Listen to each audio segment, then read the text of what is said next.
Hey guys, it's Tom here from Pro Direct Running, and in this video I'm going to be giving you a detailed look and full review of one of the most highly anticipated releases of the year. It's the ASICS NOVABLAST 3. Now, until a few years ago, ASICS were probably best known in the running shoe scene for creating durable, reliable and very comfortable shoes. Offerings such as the Gel Nimbus, the Gel Kayano, the Gel Cumulus were all fantastic options that got the job done, but potentially lacked the pizzazz and the excitement that other brands were bringing to the table. However, the original drop of the NOVABLAST back in 2020 marked a real departure from this traditionalist stereotype, with an exciting silhouette, aggressive midsole geometry and all-new midsole compound. The OG model was adored by many for its soft and bouncy feeling underfoot. However, it didn't come without its criticisms, with some runners struggling slightly with the lack of structural integrity of the shoe, purely due to the compliancy of the Flight Foam Blast to compound. The NOVABLAST 2 rectified this with more foam under the forefoot, a lower drop and more focus on structure and support. It kept many of the same characteristics that runners loved from the OG model, but made it even more accommodating to a wider demographic.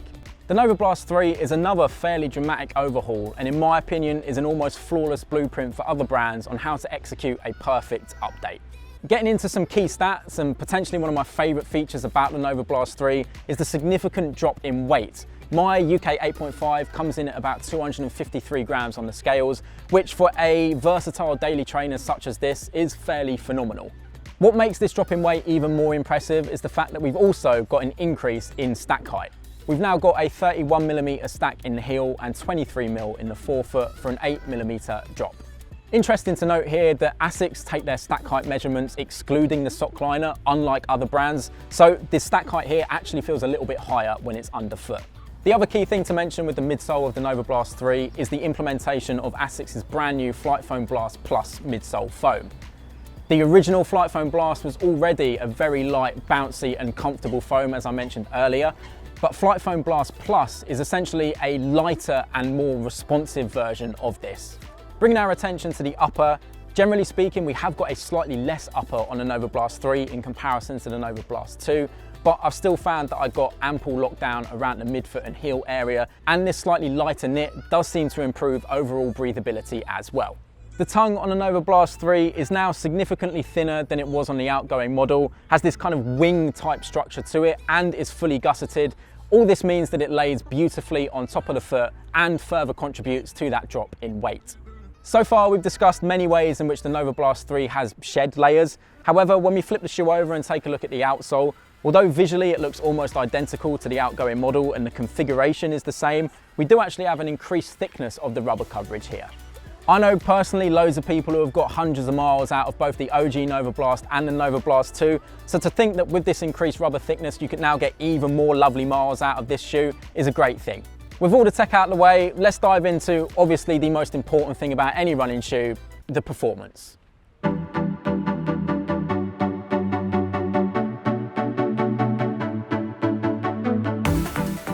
Before we dive into my first thoughts on the NOVABLAST 3 after a couple of runs, I should say that I absolutely loved the NOVABLAST 2. I used it for a wide variety of runs, from easy recovery days to long runs and even the odd steady or progression run as well.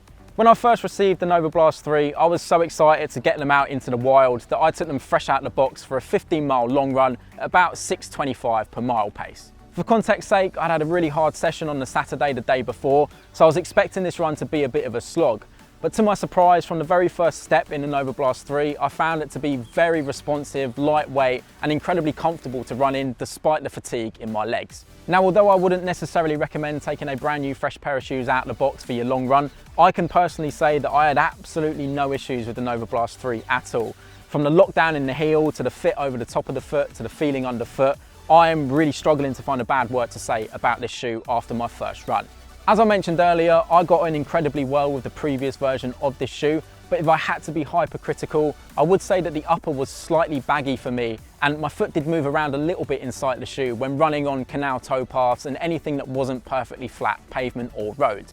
I'm really happy to say that with the NOVABLAST 3, the tweaks to the upper, which again we mentioned earlier, really do seem to have made a positive difference to myself when it comes to the fit. I would still recommend going true to size here. I went true to size with a UK 8.5, had a really nice amount of wiggle room in the toe box, and the midfoot felt even more secure than the outgoing model. Since that 15 miler, I've also taken the NOVABLAST 3 out for an easy to steady hour, starting at about 450 per K pace and ending at around marathon pace, which I'm hoping is going to be in the region of 340 per K. I threw in some strides afterwards, so generally it was a brilliant test of the shoe at a real variety of different paces.